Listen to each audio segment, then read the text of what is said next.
Hey, Hyperdrive Pictures, Steven Zrita here. Try and guess who my guest is. Now I'll put this up. Got any guesses? That's right, this is David Fielding, the voice and face of Zordon. How are you doing, David? I'm good, sir. Very nice to meet you. Thank you for the interview. Thanks for coming here. This is like, we got the mentor, the power. You should be running this whole thing. You should be telling everybody what to do here. Well, you know, I'm a little out of practice, I guess. All right, so Power Rangers, you are iconically the leader, mentor of the Power Rangers. How did you originally get that gig?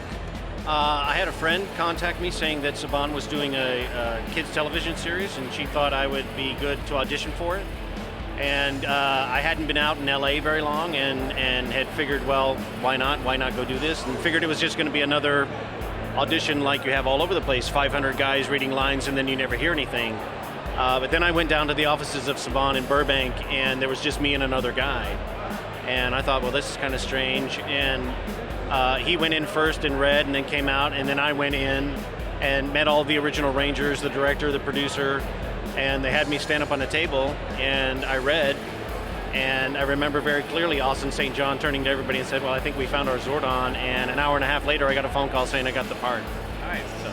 So you actually, I always imagine, since they superimpose the face later and do the dubbing and post, you might not have ever met the Rangers, but it sounds like you did. Yeah, I met them at the audition, and I think a number of them showed up on the day that I filmed, but that was the last time I ever saw them because they recycled the footage over and over throughout the season. So they never filmed me again. I just went in and did voiceover. I only visited the Angel Grove set once and unfortunately never got to meet them. So this is the first time I've seen them in 20 years. Wow, that's crazy. So you touched on something I wanted to talk about, the recycled footage. That was kind of a joke, the way they would distort him and make it echoey. You couldn't quite see his mouth, so you could make him say just about anything. So could you walk us through that initial filming? Like how much did they film? What was the direction like? Did they kind of just hit all the bases? What was that like? Well, the day of the filming, I drove down to a warehouse in somewhere, I think it's in North Hollywood, I think, and went into makeup, and they shaved all my hair off and glued my ears back and did some makeup to accent my eyebrows, and then painted me green from like the neck down. And I sat in a chair in front of a green screen for like 5 hours, doing several takes of the lines, and then also doing a bunch of fill-in stuff and different expressions, and just doing a bunch of stuff that they might need later on. And at the time, nobody ever really thought about it because we were filming a one-day pilot that they were going to try to pitch the show to different studios. It hadn't been picked up yet. And then like a month and a half later, the call came, hey, the show's been picked up, welcome, you're on a series. And I was like, holy crap. So it was great. It was a great fun time, and the director was really good, and they all gave me a big round of applause at the end of it, and so it was great. Yeah, that's awesome. So what was, when you think about it, a floating head in a blue tube talking to a robot and some teenagers is a kind of weird concept. Did you really know how it was going to end up, or did they say, just sit here, we'll handle it from there?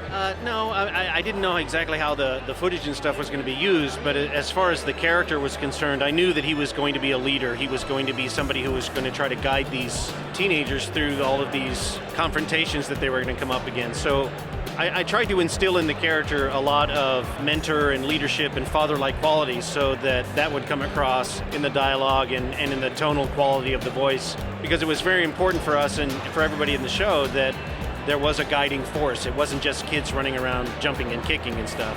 And I think we did a really good job with that.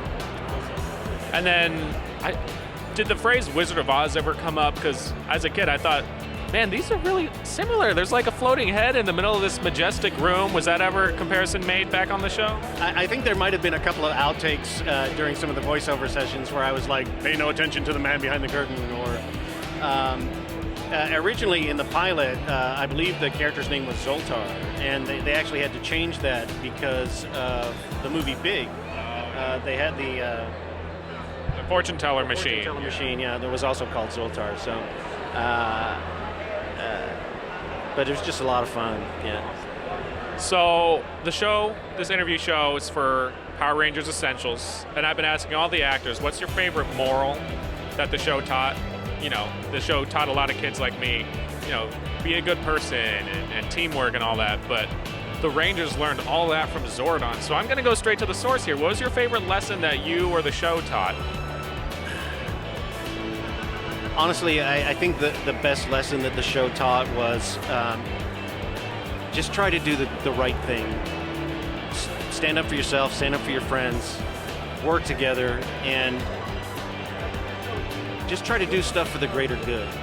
Because that stuff ripples outward. You know, it touches not only you, but the people that watch it and what they do for somebody else, and just trying to keep that ripple effect going. Just be good. You know? Yeah, that's a good. The show definitely did have a ripple effect. So yeah, and I see you've done a lot of other projects. So could you tell us about a little bit of the work you've been doing since the Zordon days? I worked in the video game industry for a while. I was a video game designer, and I did voice work for video games. But right now, I'm a writer. I'm just now getting published some of my short stories. I do a lot of pulp superhero kind of stuff. I've worked with Proceed Press, Source Point Press, Dark Oak Books, and my novel, my short novel, Buddy Holly and the Cold Cold Ground, will be published in November by Cool Beans. So keep an eye out for that. And where can we keep up with you online to see all those things as they come out? Well, you can either hit my Zordon page on Facebook or my author page on Amazon.com, David J. Phillips. David, thank you very much for talking with us today. Thank you so much. And could you tell our viewers, may the power protect you? Sure. May the power protect you. Hey there, Starfighters. Thanks again for watching this interview with David Fielding, aka Zordon. If you like this interview, be sure to give us a thumbs up, and we do a Power Morphicon interview like this every Saturday. And we are bringing Power Rangers Essentials back due to popular demand very soon. That's going to be coming in about 2 weeks, so be sure to subscribe so you don't miss any of that Power Rangers goodness. And let me know what your favorite Zordon episode was in the comments below. My favorite is his last one in Power Rangers in Space. Not going to say anything more than that. Alright, thanks again for watching. Punch it!